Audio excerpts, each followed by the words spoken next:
also to see that here in Mizoram we have that big prospect, that big economic molecule that we are having here. Let us activate with a little of uranium. That is what I say.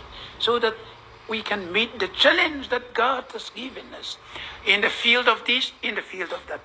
All right. If I still continue to speak on, I'll be utilizing too much of time. Therefore, in my last word, I welcome each one of you coming from outside, coming from India. The Mizo people, the Mizoram land really welcomes you. Thank you very much. Agriculture minister at the same time, he said, I need the means of transportation system. You give me the sanction for the bambooling road. Otherwise, it's too costly. But he said that I am not a road maker. So what shall we do?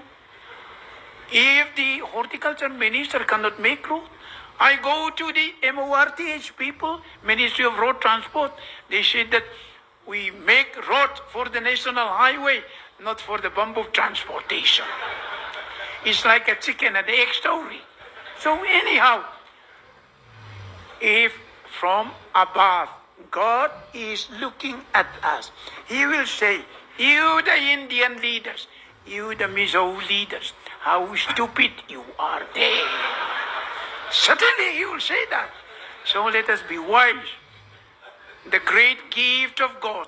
Now, you see, if really God speaks out loudly, He will say, you the Indian people, you the Mizo people, you stupid people, I have given you bamboo for the purification of the atmosphere, and I have given you as a magic wand.